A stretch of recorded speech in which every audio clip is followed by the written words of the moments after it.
Thank you, Caitlin. I actually realized that my mic was on mute. So let me go back and say welcome to Admiral Markets. My name is Chris. Thanks for joining us in this webinar. And we're going to start to take a look at technical analysis, the Forex market, and strategies in particular today. But before we do that, please be aware that this webinar is intended for a global audience, but may not be suitable for everyone. To get corresponding info on that, conditions, and other details, visit admiralmarketsglobal.com, select your country of residence, and contact an appropriate entity. Also, trading for exchange and global financial markets is considered high risk and may not be suitable for everyone. Please seek the advice of an independent financial advisor for more information on that.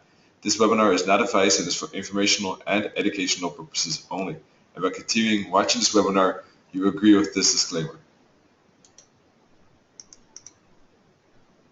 So, just in case, one more heads up, at the end of this week, by Friday, the voting is stopped. So if you still want to vote on Admiral Markets for being the best broker or best education or analysis or customer service or any of the other topics or all of them, then your vote is very much appreciated. And if you already have voted like Caitlin does and some others I know, then thank you so much, and we really appreciate it. I'll send the link in just a second where you can vote. Today, our focus is on creating or testing or using already an established Forex system. So Forex trading strategies, of course, are useful because they give us rules, where to enter, where to exit, how to analyze, and they are a core part of our trading plan. So a very important topic, and that's why we focus on it every Wednesday. All right, before we do that, let me take a look at the calendar if there's something major going on. And today we know that for the dollar already, there's the ADP news event. It's later on. Let's see. All right, there it is, ADP. Balance of trade, PMI, a lot of dollar news. For the euro and the pound, well, we have some lighter and medium news. PMI on the pound. All right, so you want to be careful of that. All right. Let's grab the charts. There we go. First of all, I want to quickly check if the sound is okay. Can you confirm that that you hear me well? All right, cool. Great, thanks so much. Alrighty, so yesterday we had euro dollar, and I was looking at this trend line and looking for a bounce. We got some bounce, but not a lot of bounce. Ultimately, just moved up about 30, 40 pips extra after this bullish candle, and didn't even manage to push through this resistance. So there was not much of a bounce. We, of course, never know exactly how much the market will react. We can maybe estimate that this is a strong level, but how much strength we can see, we're never 100% sure.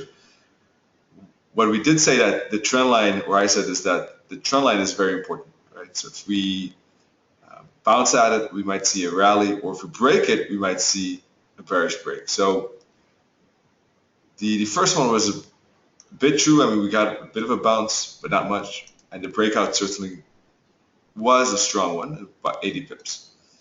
All right, so that's what happened. Bounce break yesterday on the euro dollar. Same for the pound dollar. Pound dollar had a very whipsaw kind of range type of day. And that also not so surprising, partly because it's August, as I said yesterday already. August trading, got to be careful with aiming for not too wide of a TPs, because market will typically not move that far compared to other months when there's no summer plans, there's no summer vacations. Okay, so now with this break, you might be thinking bearish, but in my opinion, this 108 level is still unchallenged, or still not broken, I should say, and is now being challenged again. and there could be still some space down to 108, but certainly at 108, I consider still a very, very important bullish support level where I would expect a bounce to occur if it does reach there.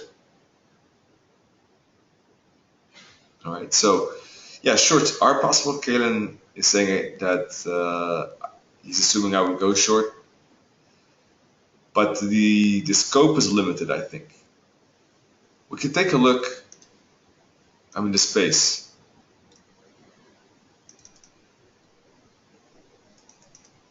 108.25 is the minus 272 target from this fib.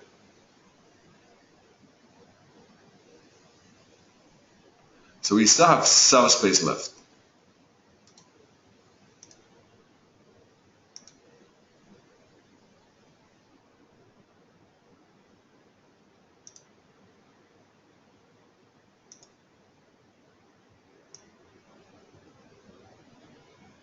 Pretty good momentum at the end of the day. This is where I took the bounce trade. But eventually we got a mini head and shoulders. As you can see right here. I took the trade about here. We got one more push. Moved down and then up. And then we got this head and shoulders. And the time factor rule, of course, would have been an exit either here, or if you manage to survive that, somewhere in here. All right, so that probably a small profit or break even or small loss, something like that. All right.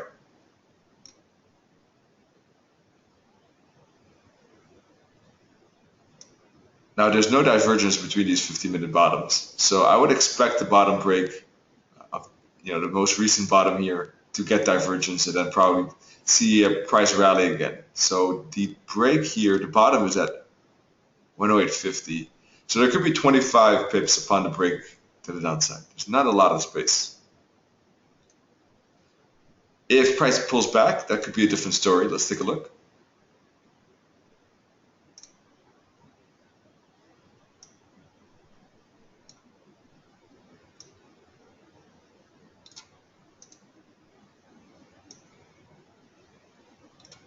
All right, we got yesterday's daily candle. That was bearish. We didn't expect a break above yesterday's high. So if we put a fib on yesterday's candle, what kind of retracement could we expect? I wouldn't expect a deeper one than the 38.2 fib, the max. So any retracement up into 109, 109.20 area would be a very nice resistance spot, I would say.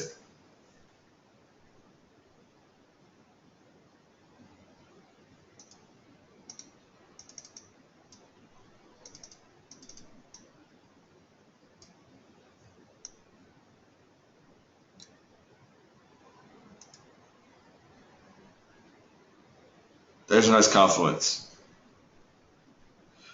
Why is there confluence? Well, we got a pivot point, we got an H3, we have long-term moving average, and we have yesterday's fib on the daily candle with fibs at 23.6 and 38.2 fib.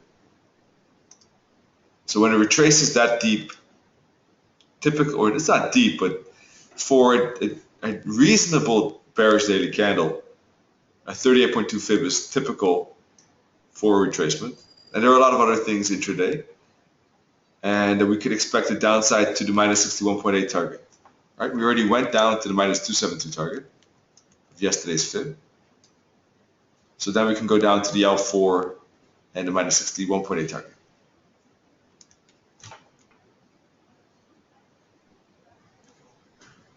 So that could be about potentially anywhere between 75 and 100 pips if it gets there. So I like that zone. How about if it doesn't get there? Well, maybe I would skip the trade personally, because the break below this bottom is really very tight. And yeah, it could break through 108. It could fly through it, and I might miss that trade, but I'm not really that excited about trading it below 108.50 with a target of 108, 108.25. And it could push through 108, that's fine.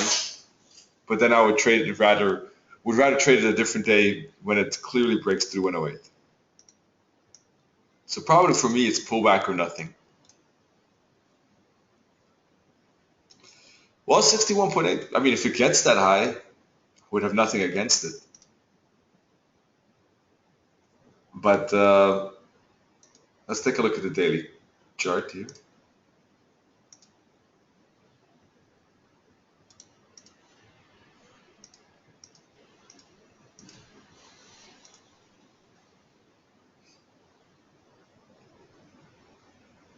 All right, we broke yesterday's low already, which means support is gone from a daily candle point of view. And we had a bit of a mini momentum here. 3 candles in a row, fractal and a break of that. So we are below support. I mean the intermediate support, not the long-term one, 108.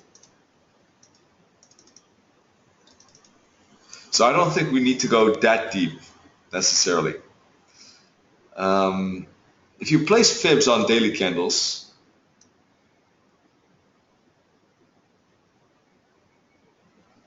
like this one for instance, a 38.2 fib is not very uncommon.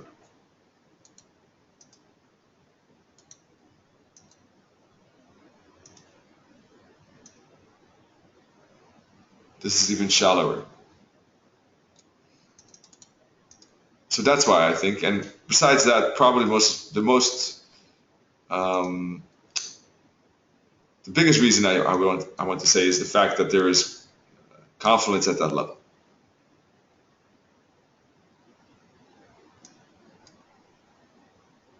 Alrighty, let me just adjust this. But if it does get there, I mean, that would be great, even a bigger discount. Hang on.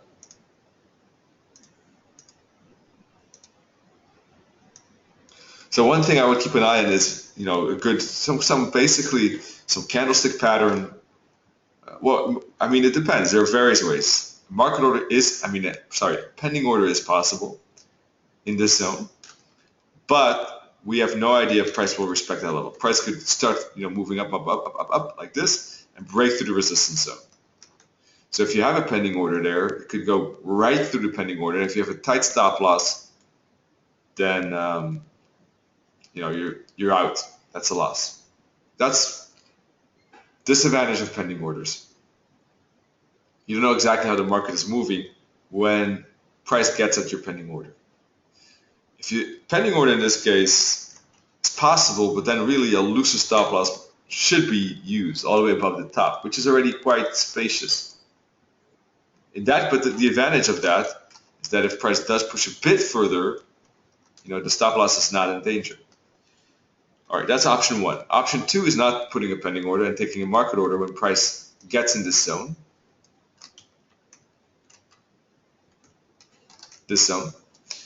And waiting for some candlestick pattern, like an engulfing twin, a big wick, and then placing the stop loss above that candlestick pattern. Another alternative could be to use time factor like I do sometimes, right? Look at a 15-minute chart, see 15 candles, do this, hit it, maybe not able to break the high for 5 to 6 candles. That could be the moment of weakness as it gives a hook back. 5 to 6 candles not breaking this top, and that could be a good short with the stop loss just a bit above it for that downside. That could be another way.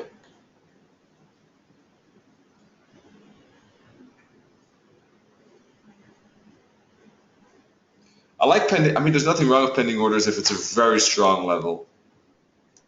And I think this is a strong level, so it's possible, but the stop loss is just, it is quite spacious. Using a tighter stop loss, let's say above the 61.8 fib, 109.50 would be a second alternative, but there is a risk, as I said, that price could get more steam than we expect.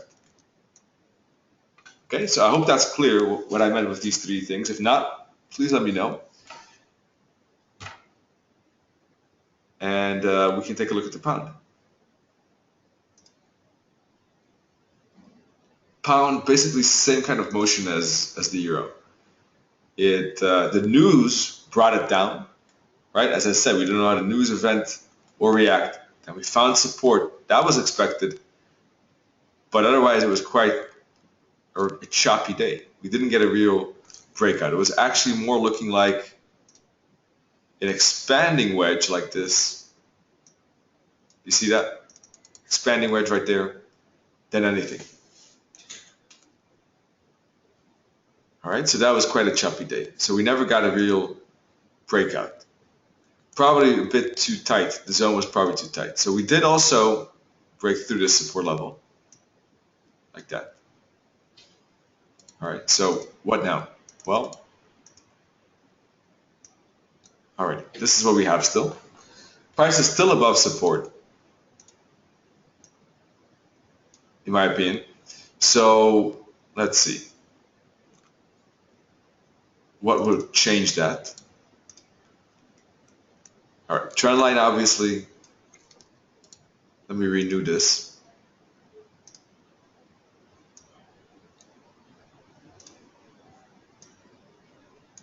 This trend line obviously is important.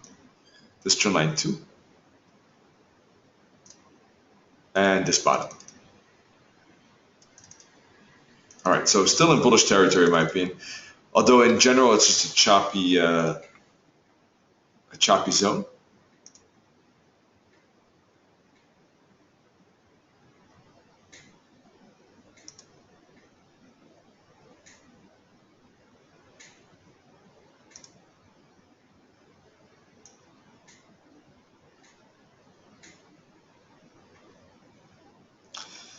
In general, we could expect a downside too.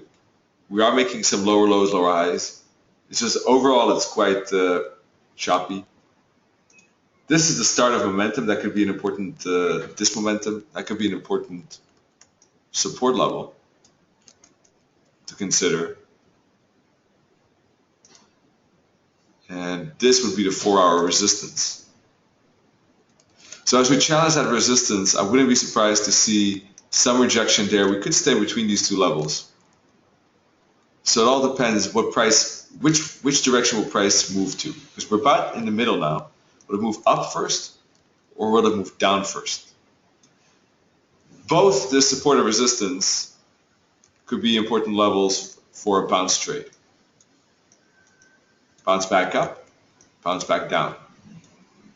In other words, we could stay to, until Thursday when we have the Bank of England news event, we could stay just flat eventually and make just ups and downs like this.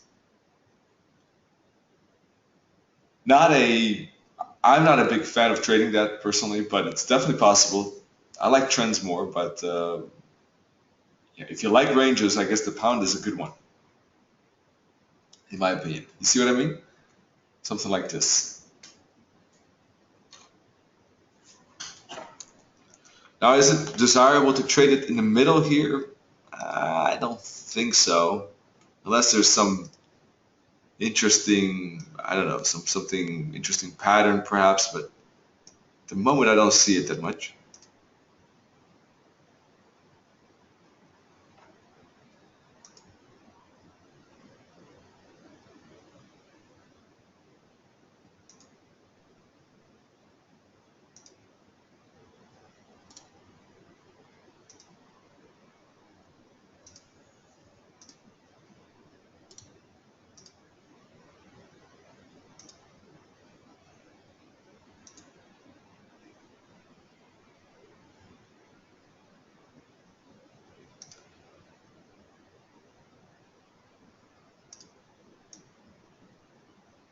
Very choppy.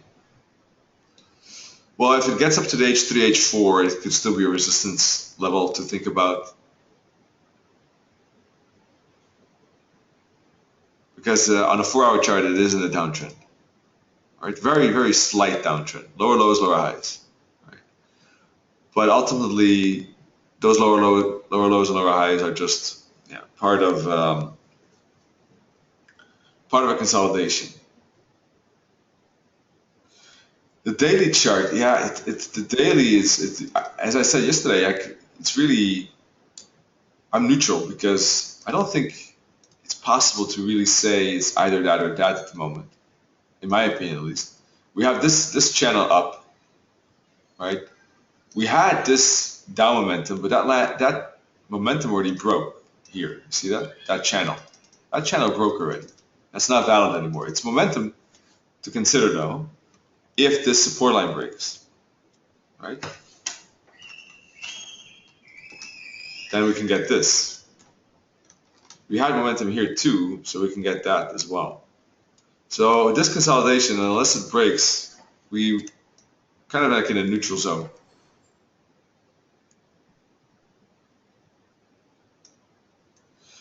We did break through this fractal, the daily fractal indeed.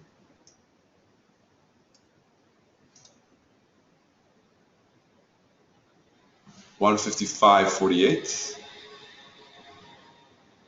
went down to 155.25.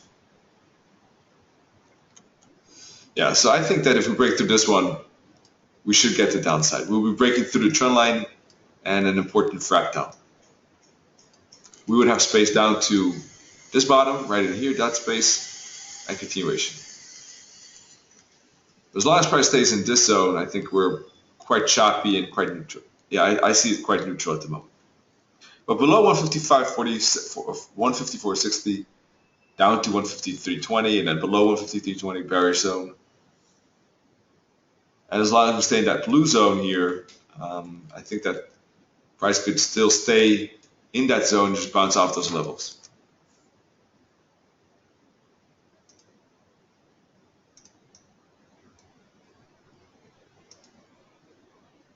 All right, dollar yen.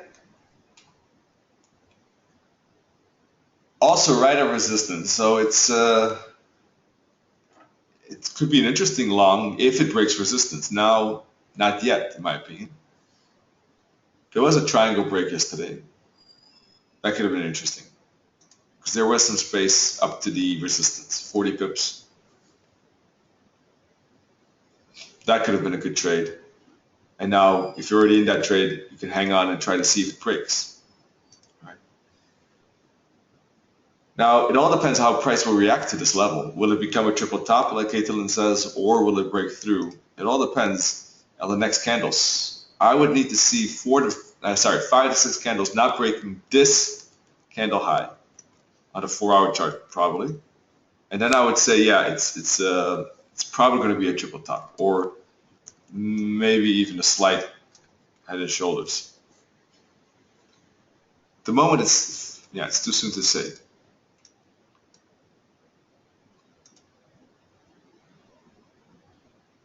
So not the most interesting. Let's continue. Adi used the yesterday. I said, that basically, or Monday, I said breakout to the downside, or from here resistance that still potentially good short. We did get a turnaround, but yeah, that turnaround is maybe temporary. We got a good momentum here. So obviously this bottom is going to be very important.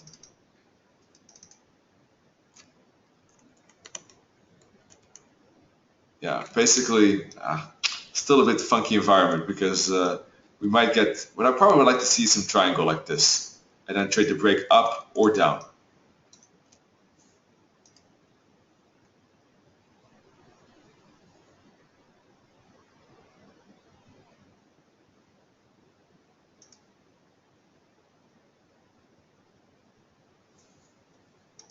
All right, Euro odd. Let's take a look maybe at some crosses quickly, like the Euro odd. Basically, Euro odd, I was in a short yesterday from about here and made it all the way to the 88.6 fib, which was my target. And I exited actually a bit after this bullish candle. All right, the target was the 88.6, but I actually just had a trail stop. I actually took away the TP, just wanted to see how far it could ride. And then I saw this bullish candle, which was my exit at that point. So if I would have stuck to the 88.6 fib, it would have been bit better, but okay. So I exited here for about 220-ish instead of 250-ish. But that was a good breakout, so I took that trade. Now, well, we got a bounce at the 88.6 fib, but we also have a massive daily candle. So we could see a bit of a retracement of that daily candle. A bit of a bounce, like to the 38.2 fib, for instance.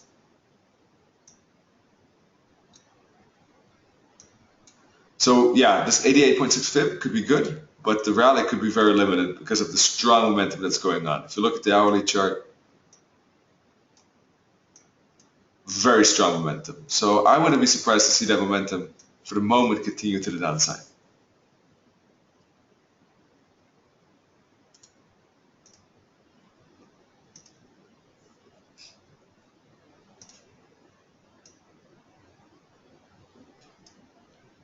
Let's see. We got roughly confluence at 148.50, pivot point 38.2 fib, H3 short. Somewhere in there I think could be interesting. I would like to keep an eye on that throughout our session here. I think that could be something to keep an eye on.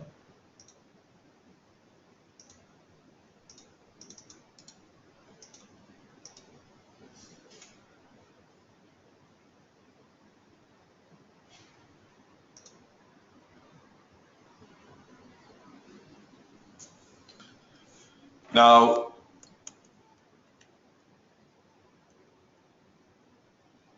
to a certain degree, I still want to be careful with shorting because we are in a big uptrend. We were in an uptrend, and we're still at the long-term level. So what I would like to see is actually a quick up and down. If it doesn't do that quick, if it takes too much time, if let's say within 6 candles this bottom does not get broken, we could see a bigger retracement like this. So I want to exit here.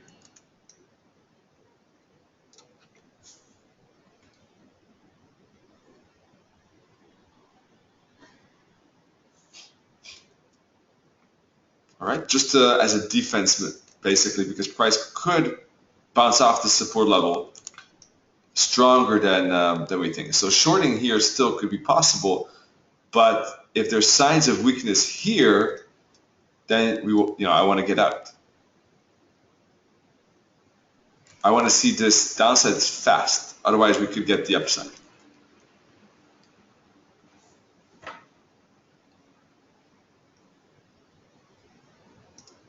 Yeah, it's in the whole thing is indeed in upward trend channel, right? And we're at the bottom, so this could be the start of a break, but still a very critical, very important spot, that support level that shouldn't be underestimated. So when it does move up here and does hook back to resistance, that could be a good level, but it could easily make a hook back based off that trend line for more upside like that.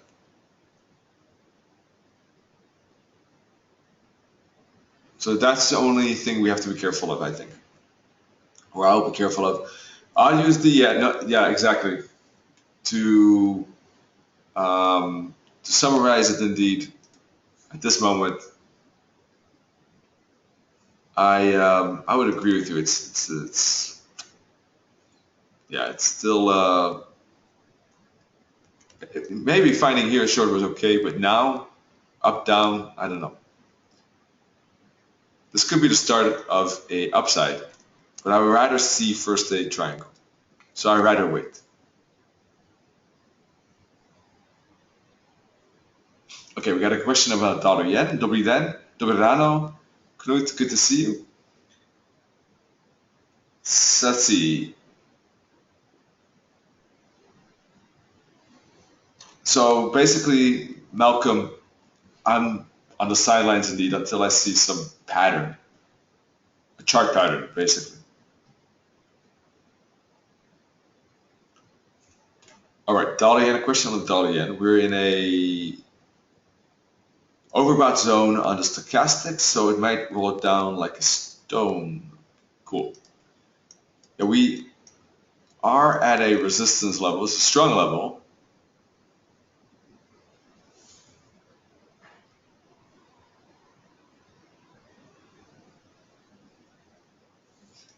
Let's see how it responds. I'm still waiting for those candles to not to break the high as a confirmation.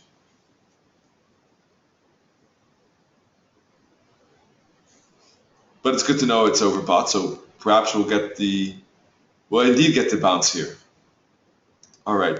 Otherwise, let me take a look at the pound odd.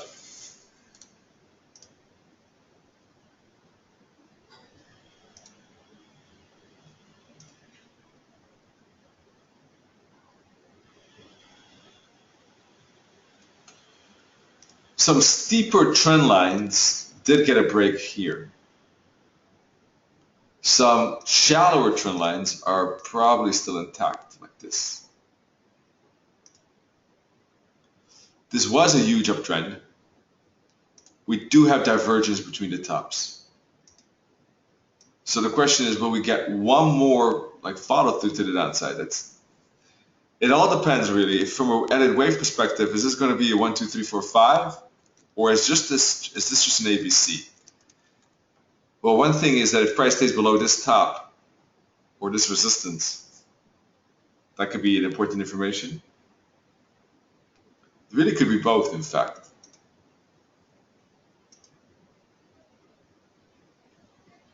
For the moment, I think looking for shorts also on the pound odd, just like the euro odd, makes sense because even if it is upside, it will probably still reject at this resistance before it hooks back and then finds upside or continues down.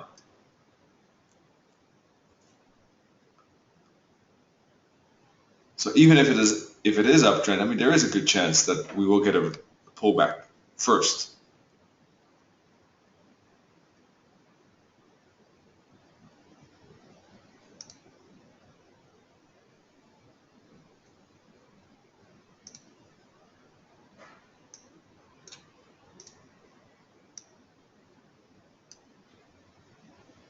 Putting a fib on a daily candle like this.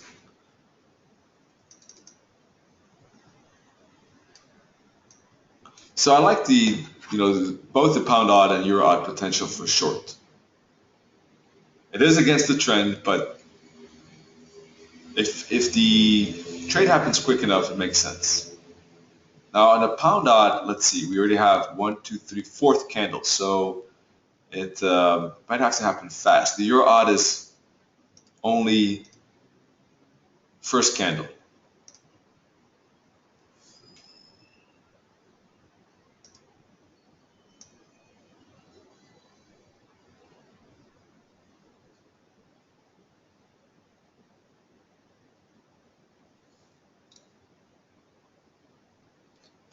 All right, let me grab something here.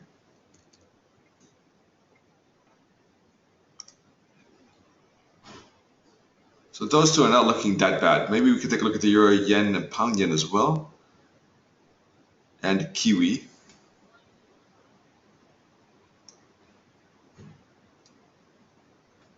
Wait, it's probably not on the site yet. Sorry. I actually wrote an article for the Dutch version, the Dutch website of Admiral Markets about this pound odd yesterday. And was saying that I was looking for a hook back. So I'll definitely keep an eye on it throughout the day.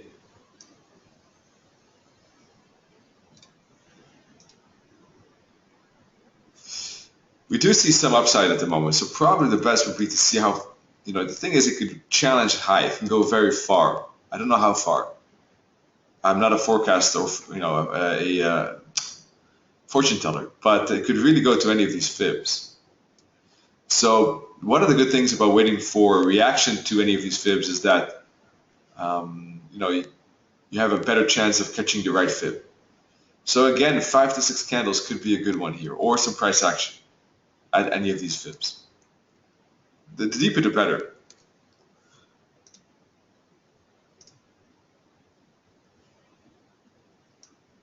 All right, pound yen, bull flag, we talked about it yesterday. Really didn't manage to push through this support line. Now at the top of that bull flag, let's see.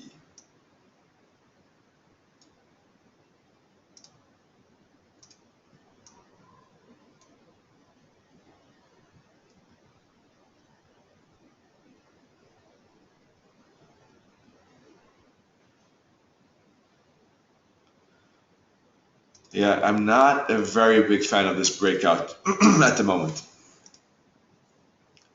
I would become a bit more interested in it if I see a small rejection here and then a follow through.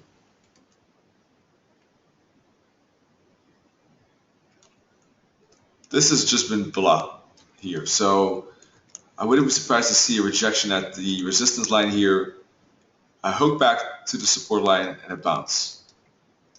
Then it could be interesting.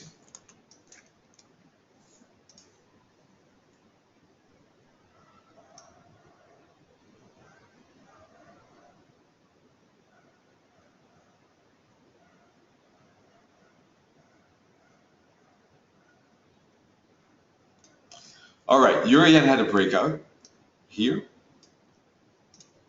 of this triangle. We're still in that breakout right now.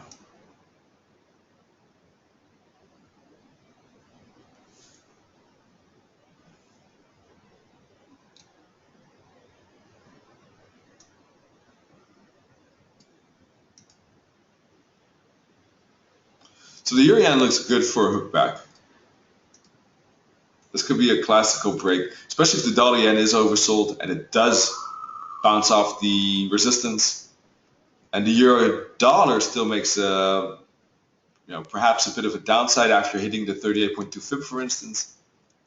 Those two factors then could give a reason for euro yen to hook back and fall. So I think that this is probably the most interesting one so far.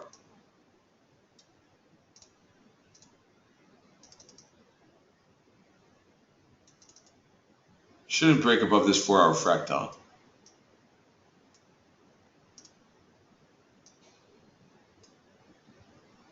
Look back to the 38.2 fib or the 50, 135.50, 135.60. Could be the resistance spot.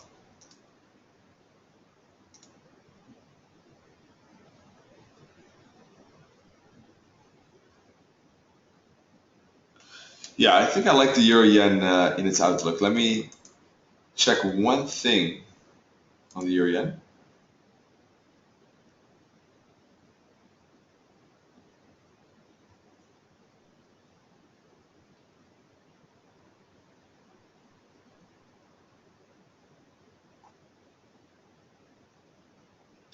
Pivot point is also 135.50.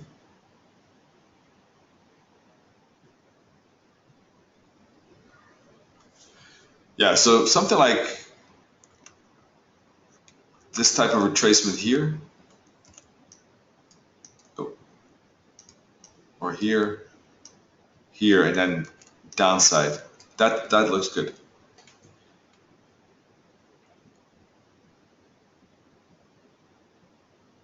All right, let me take a look at the Camarilla levels.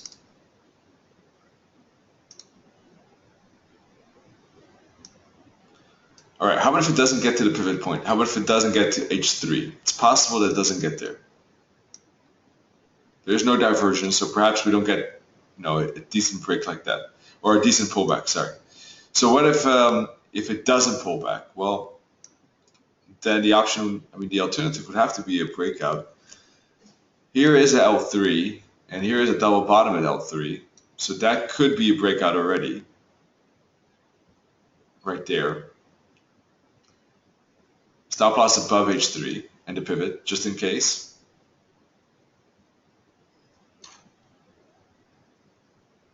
That would be one way. The other way would be to let it break and wait for a pullback to the L3 again and then take the bounce.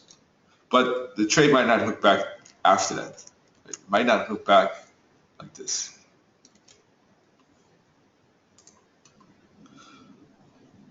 Let's see, Knut is asking if I have a PDF of the fractal strategy. Which fractal strategy do you mean? You mean the time factor? The time factor strategy, or not sure which one you mean?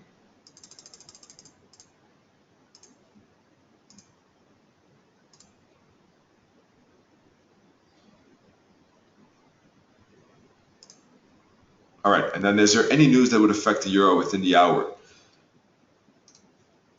Let's see, we do have the ECB monetary policy meeting. It has a medium effect. We got some lighter news. I mean, nothing very substantial, but you never know, of course.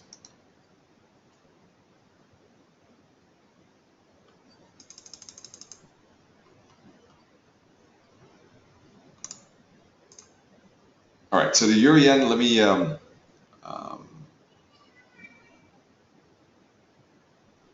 fractal strategy for a 5-minute time frame. 5-minute time frame. Well, let me think. I don't have any specific 5-minute strategies as far as I remember.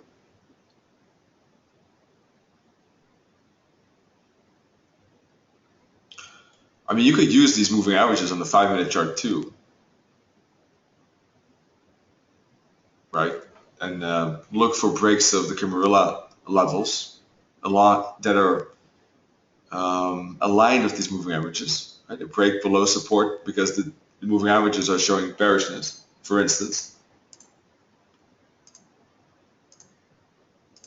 Something like that. I mean, I don't have anything specifically for the 5-minute.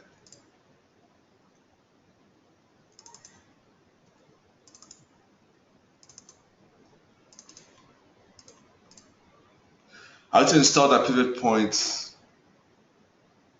on the chart. By the way, is there anyone who has a specific strategy you want to take a look at? Because we're analyzing so far. Is there any specific strategy you want to take a look at? In the meantime, let me know. Drop a note.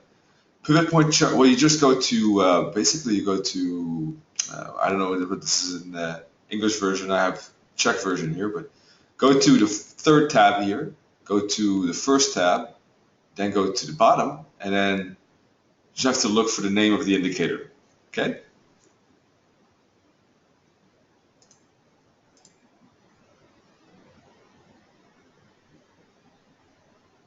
What level is the Camarilla set for 5-minute chart? 5-minute chart. I have the daily as far as I remember. Let's take a look.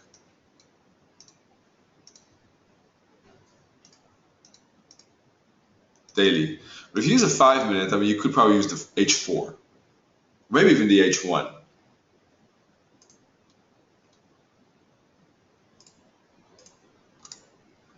All right.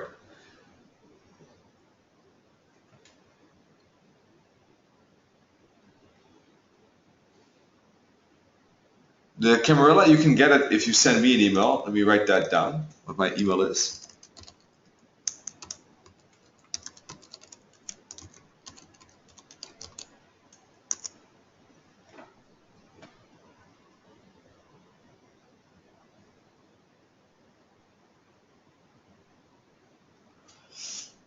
The right direction, yeah.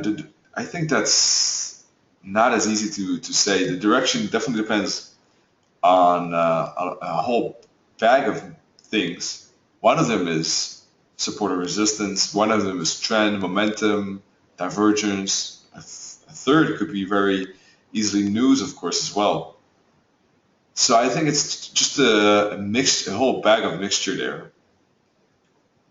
And I think it's, if you're trading discretionary, it's kind of mixing those elements to see what could be a good entry and how far could it go and how to recognize when it's not going our way and exiting. Because having a plan, of course, is great, but sometimes it doesn't do what we expect, and then where do we recognize it? I think many traders don't have a point in mind like, okay, now I'm out. This is not doing what I think it's doing. Because I don't think it's that deterministic. Let's say the market is not that determined that it's necessarily set for direction of the day. There are factors that could keep the market pushing in one direction. Maybe there's a support level, momentum starts to kick in, gets followed through, the news event is in the same direction.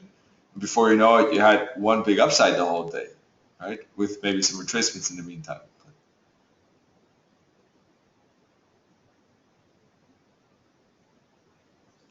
Well, yeah, there's so many ways of looking at direction. It really depends. There are millions of ways. So one of them could be indeed looking at the candle. That's fine. There's nothing wrong with it. But it's just not the only thing, nor is it necessarily the best way. But it could be a good way for you. I mean, it really depends.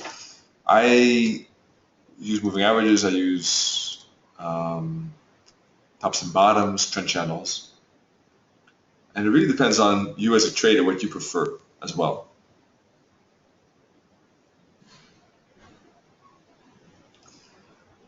Yeah, that's what I'm trying to actually say is that it's not a. I don't think it's a code. I think it's. It really depends how you want to trade. Do you want to trade non-discretionary?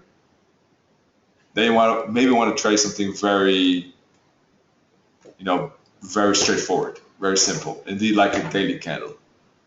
But you're going to have times where it doesn't work, and that's something we just have to accept. Or you want to trade discretionary, you'll mix things up to come with a percentage. Like I think it's a 70% chance of a trend to the upside, or 80%, or 90%.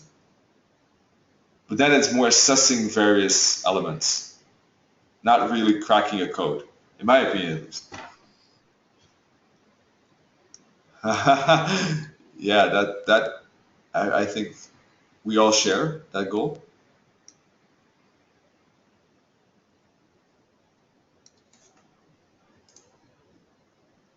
All right.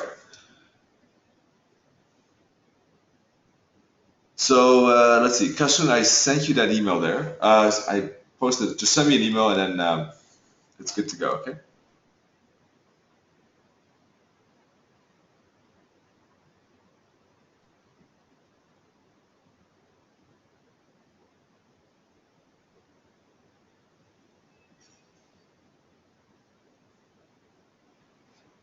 All right. Let me see if I missed any questions.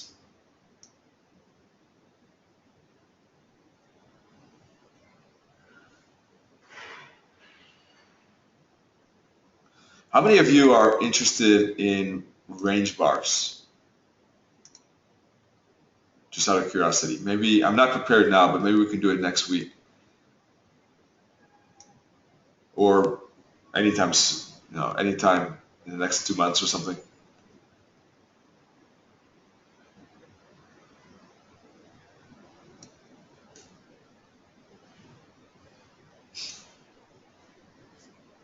Because it's a very different way of looking at the chart. I mean, we're looking at price movement and not so much at time at all. Of course, I'm talking about time a lot, so it's different. Buren says not anymore. I guess Buren didn't have a good experience with it, but but maybe this is different, Buren. We got a few people saying yes. Typically, I notice that range bars are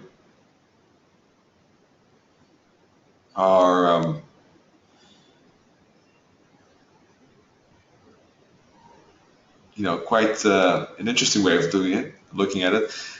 I myself have mostly looked at Japanese candlesticks, but Nenet is a good range bar trader, and I'm slowly and surely learning from him, which is interesting for me because it's of course a bit almost the opposite from candlesticks and time frames and the time factor that I use, but still very interesting. Okay. Anyhow, I got a few yeses I see.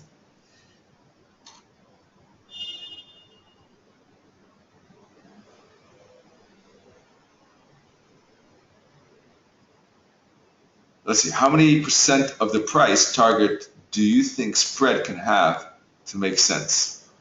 Good question.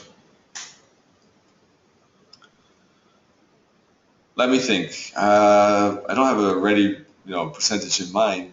Let me, mm, well, let's say if the spread is, I don't know, 5 pips, just take an example, then obviously you're not going to aim for 50, be too much. So probably not more than 10%.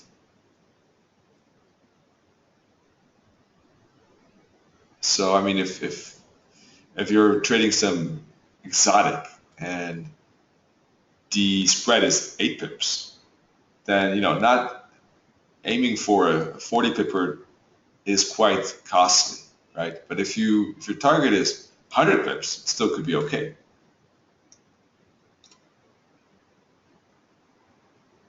Yeah, with the pound CAD,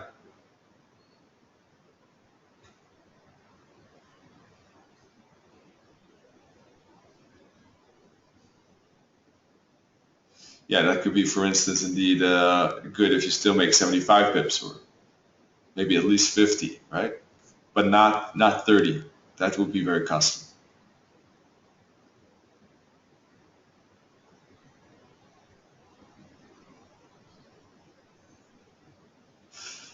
Common sense in Forex. Well, I think that what he means with that is probably the chart reading patterns, divergence. But yeah, I see your point. Not everyone is, can filter out setups and situations as quickly as he has, and he does, of course. That's true. Yeah, definitely, Bjorn. Definitely agree. Great spreads. This is the euro yen. Let me take a look what's going on now. Euro yen is, yeah, it's very good. It's 1.5, 1.7. Yeah, somewhere fluctuating around that. So that's great. Great spreads. All right, good. I think I covered most of the questions here. If I forgot, there were quite a long text here. So if I forgot, just please write it again. Otherwise, I will be reading and reading. I'm not sure if I missed any, but let me know if I did. Yeah, so Yen, keeping an eye on this one.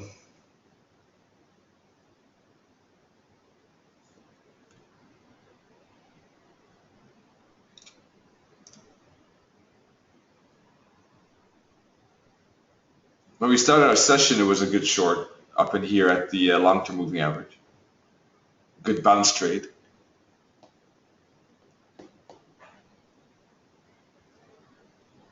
I think it's still a good short potential. Probably would like to see price make a small dip and a hook back. Here again could be a good short.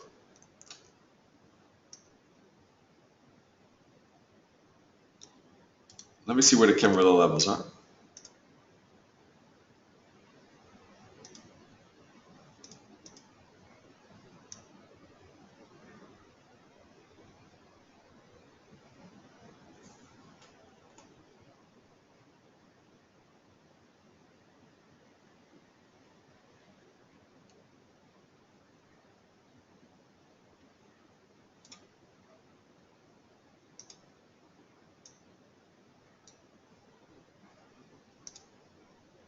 Yeah, it's all about this, what is it, 135 level. Can it break through 135?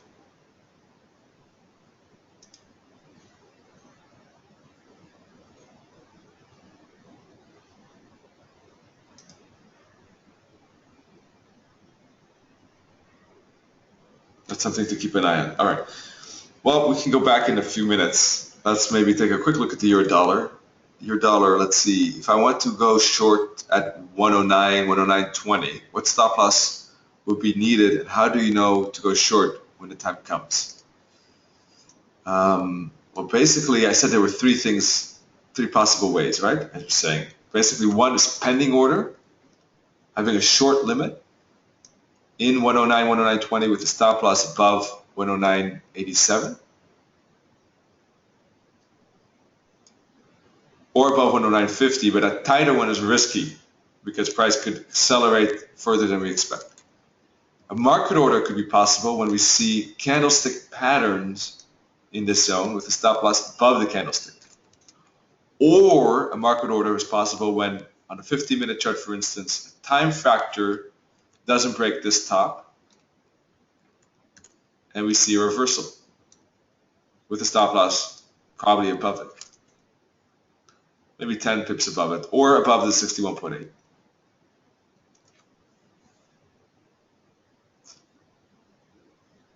Hope it wasn't too fast, but those three things I'm thinking of. Let's see. Caitlin is saying if I want a TP of 20 pips, and stop loss of 10, and the spread is 2, should I use TP of 22 and stop loss of 12?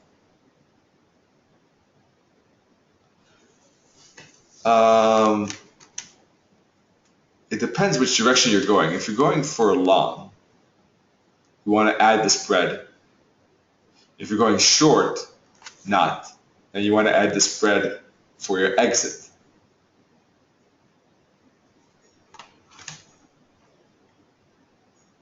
So if I have, for instance, here a resistance spot at 108.75, I want to go long above it. I want to go 5 pips long above 108.75. I'll go long at 108.80, right? But then I add the spread.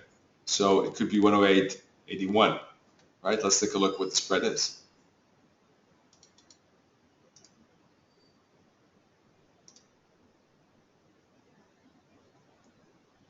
$1.3. So okay, so I would do 108.81.3 or 5.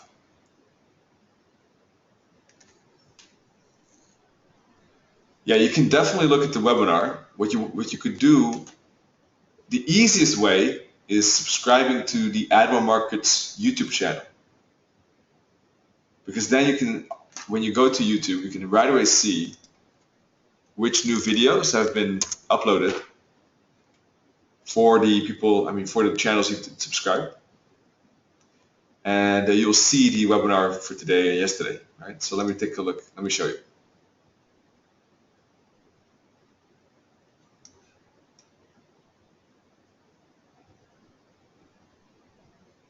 Here, Admiral Markets, subscriptions, Admiral Markets, live trading lab. That was yesterday's. You can see it's already uploaded. That's the easiest way.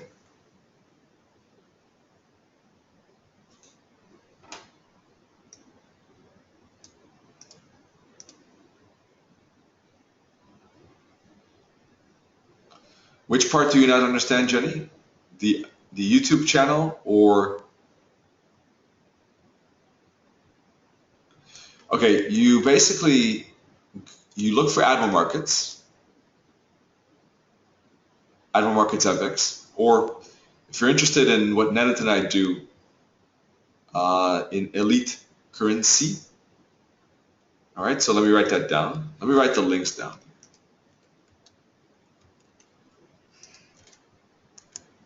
There you go. That's Admiral Markets. And you click on subscribe when you're on their YouTube channel page. All right. When you subscribe, you can go to subscriptions here on the left. After you subscribe, you'll see the list. Oh. All right, how fast is it uploaded? Well, most of the time within 24 hours. Yesterday's video was already uploaded 17 hours ago, so that must have been within 7 hours then.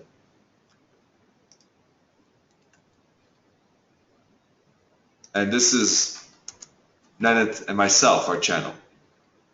So if you're interested in what Nennet and I offer as an extra educational material, short videos, you can do that too. And Admiral Markets, of course, as well. That's our webinars, Monday's video, Wall Street crossover show. Okay.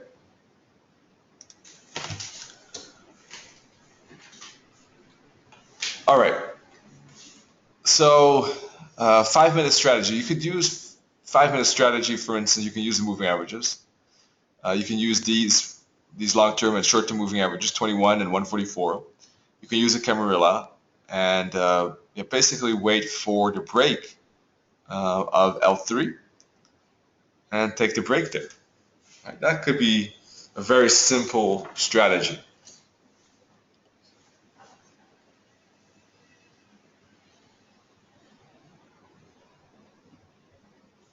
Yeah, we basically the reason why we did that was because it sounds the same, and we wanted to use a C theme. So we're using blue, a lot of blue, and it's referring to the same sound but written differently. So that's kind of the idea. The C instead of CY, it sounds like C. So probably too complicated actually, but that was the choice at that time. I'm not sure if I would do the same now because I think it's a bit complicated to remember maybe, or to remember the name.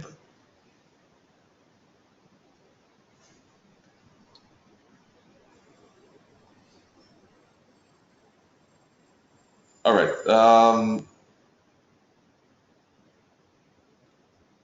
Yeah. So the idea, what is the idea about the moving average? Just basically, you want to have a good 21 EMA band.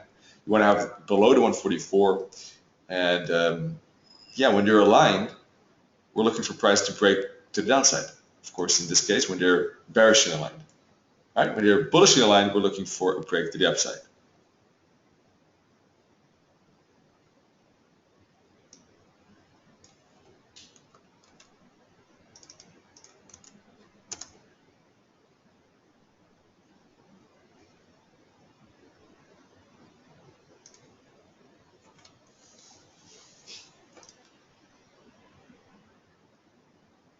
So the euro yen, for instance, here, definitely bearishly aligned, is at the L3, so that could be a good breakout. But price is still bouncing. You see a bit of a wick here, so we're not getting the full break. It's still hesitating, it's still going sideways. So still waiting for the 135 break. I still like the euro yen. I'm looking at this one because I like it the most. But as I said, if we get a good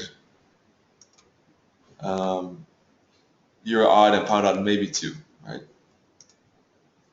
Let's see, we got a bit of a wick on the hourly here. That was 50 minutes ago already. 1, 2, 3, 4, fifth candle. One or two more candles, and this could be already the end of the upside momentum on the pound odd as well. So if it stays here a bit longer, maybe this is already a correction, and it could be retracement time.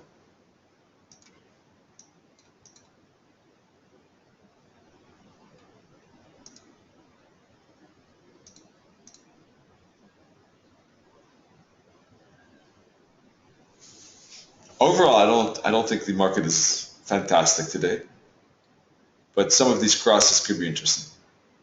Same for the euro odd. If it goes up to 109, 109.20, maybe the pound too. But I'm not jumping for joy. It's not like it's so mediocre, I would say.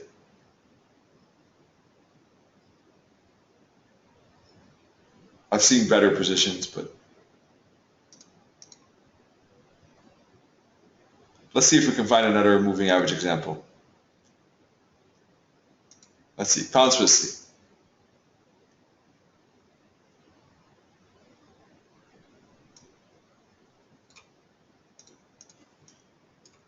Here, for instance, moving averages are aligned. I'm not sure where the Camarilla was at that time, but two breaks here and here. So you can see that with this one, tight stop loss would have been wrong. It would have been not wrong, but it would have been a loss. Depending exactly where the Camarilla levels was, maybe the stop loss should have been lower. This one would have been here, that would have been okay. Today, pound Swiss, we already had a breakout. Here was an early one, and here was a confirmed one.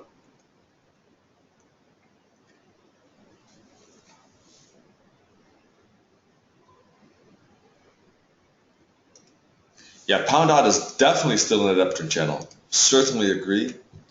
And from that point of view, it could easily make a hook back and bounce right here. Totally agree.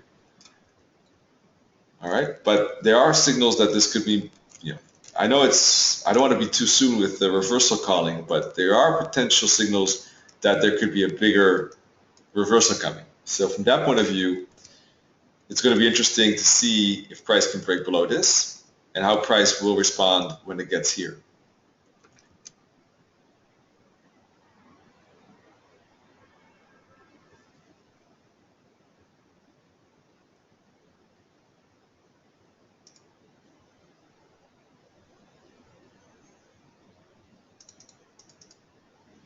So it could go either way. I mean, it could get bounced, continue with the uptrend nicely. Let's see when it makes the hook back here, back to 150.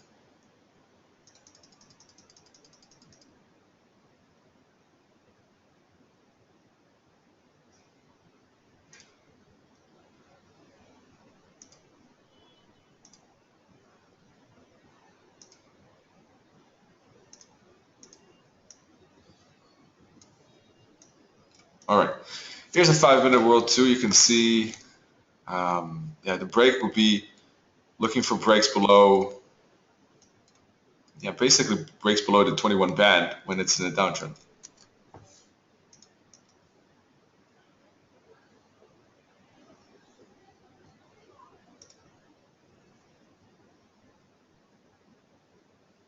All right, so that's basically the idea.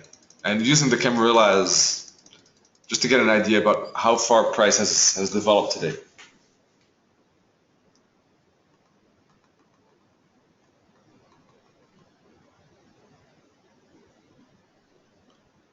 Dollar yen, I yeah, I would agree. It could be that.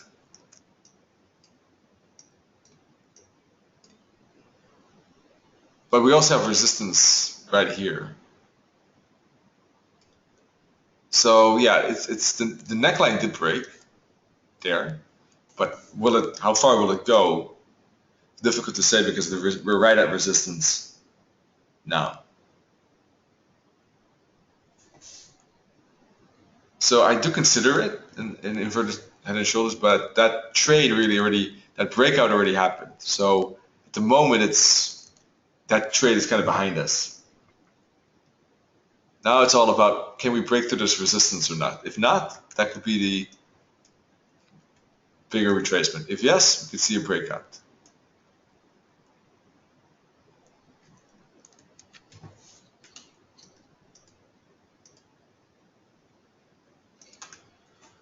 Ultimately, I see euro dollar and pound dollar breaking within the next 2 months. So it could be this month, it could be next week, it could be this week, or it could be next month. I do definitely see a lot of bearish pressure because if you look at the monthly chart, we have strong bearish momentum. 1, 2, 3, fourth candle. So from that point of view, I would expect the break to happen August, September, max October to the downside. So yeah, I'm definitely expecting continuation of this downside. But will it happen this month or October? There's a big difference, obviously, or September. So keeping an eye on these key levels, like 108. If it breaks 108, then the tables are turning. Then probably we're not going to see a bigger correction. We're not going to see a consolidation continuation. For the moment, as long as we stay above 108, I would expect price to stay in this range, or actually stay within this range, the 38.2 fib and this.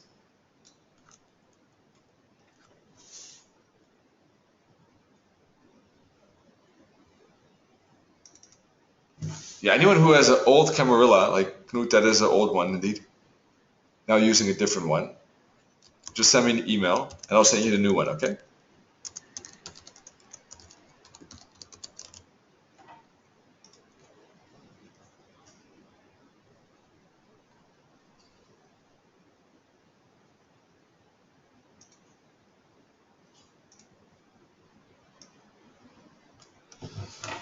All right, well, let's see. We've got one webinar tomorrow about waves, part one, part two. Part one will be tomorrow, Thursday, and part two will be a week later.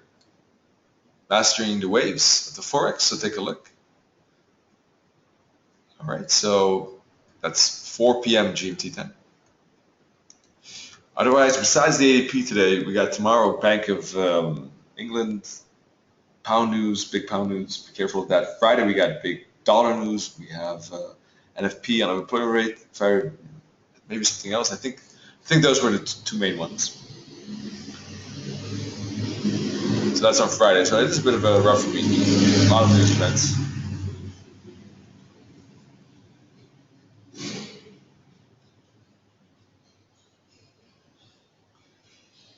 I would not aim further than 108.25 probably.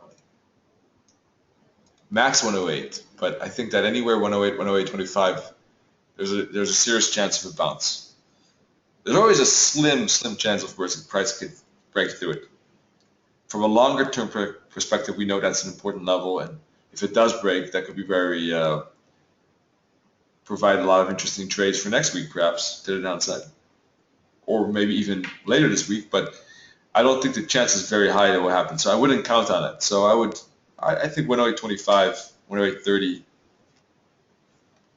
would be a good one.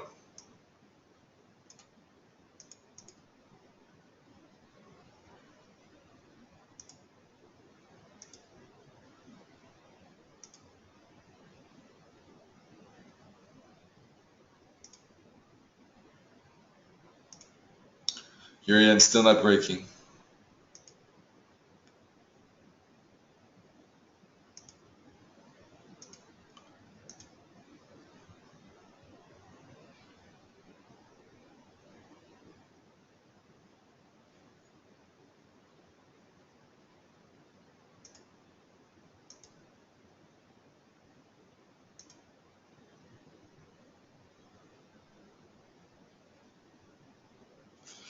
There are two things that can happen on the pound odd is that if we get a mini triangle here, it could break above it for one more push up, or it could break below it.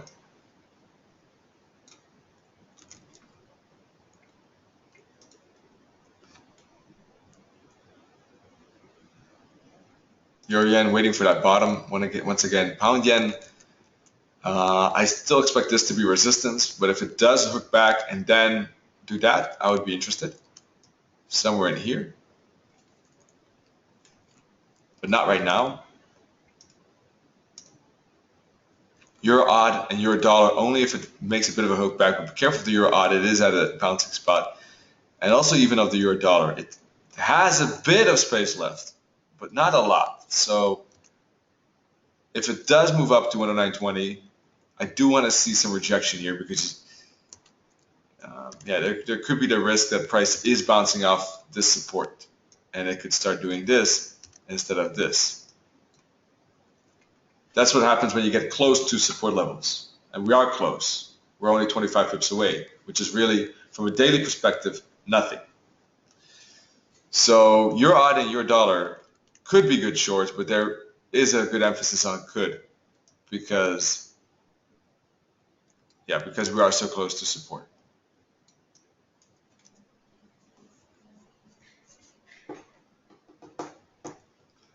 So it's not an easy market.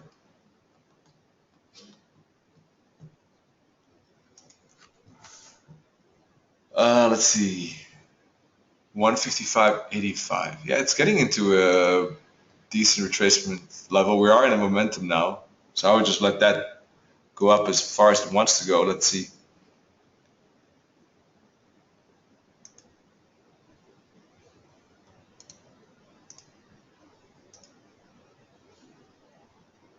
It's not bad. There's nothing wrong with it. But the stop loss would have to.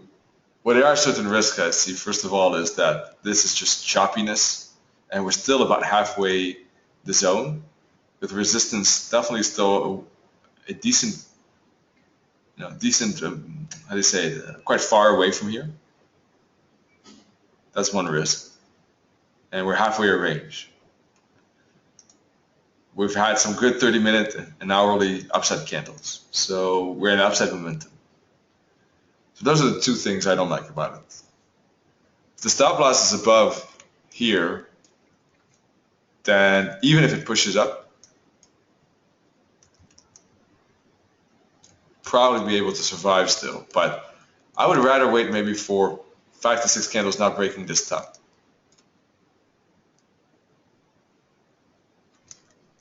All right, looks like Euro Yen made a turnaround here. This looks like good turnaround material. This could be a short right now. But there's no time to monitor this trade, and it is a 5-minute trade, so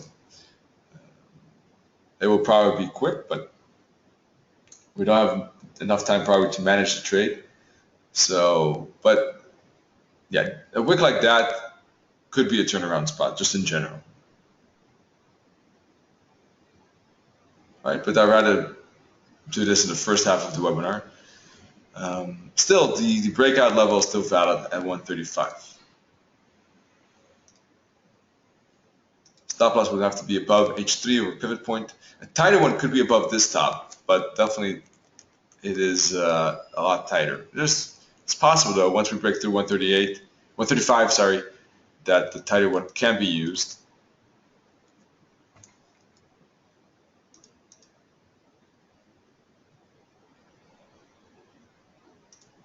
Yeah, so I'd rather wait still with the pound dollar.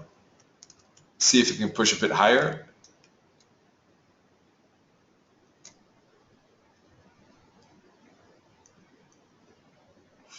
Or if it doesn't, then I would like to see something like this. A break below these moving averages.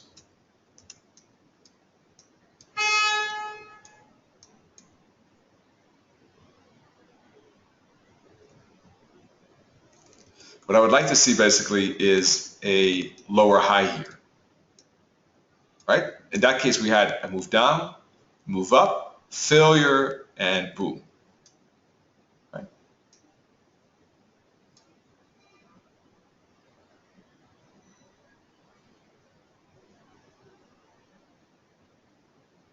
That's one way.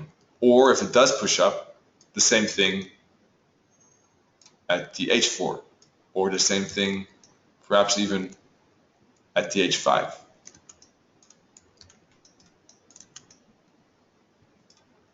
Lower high. All right, folks.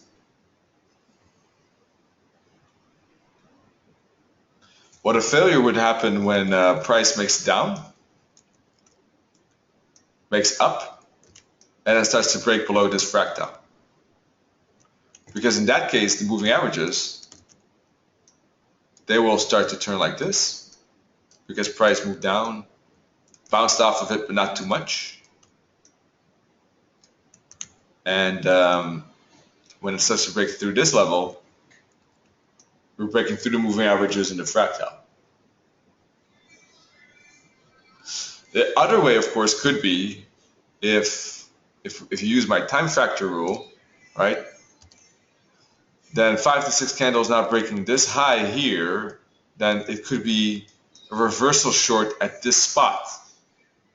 That is a bit riskier because sometimes obviously price still does like this, and it's not a reversal, but just small pullback. So I use this idea, but not every time. It's possible here. It's just a bit riskier.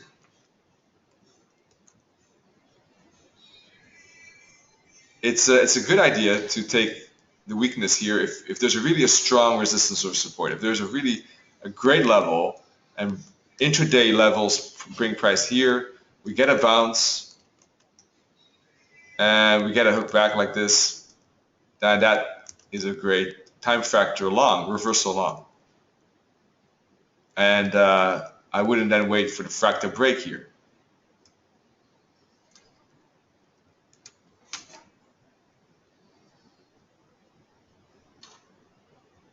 So both are possible. It depends how much I like the situation. Here at weakness, at the turning spot, riskier. The break spot, less riskier. But both are possible.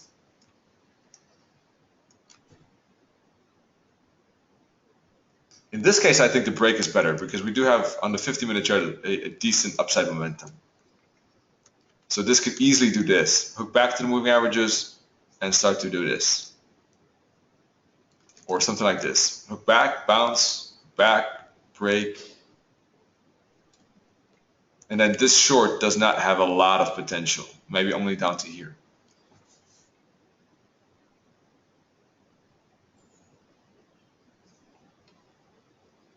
All right, well, thanks for all the questions and for being here. I hope to see you in tomorrow's webinar and wish you all good trading. Oh, and if you want to join the Skype group, by the way, that idea Caitlin mentioned yesterday, by all means, send me an email with preferably your Skype ID. Or if you don't have Skype yet, you can download it for free. And you'll make your own ID, I think. And just send me that and we'll add you to it. Okay? Cheers.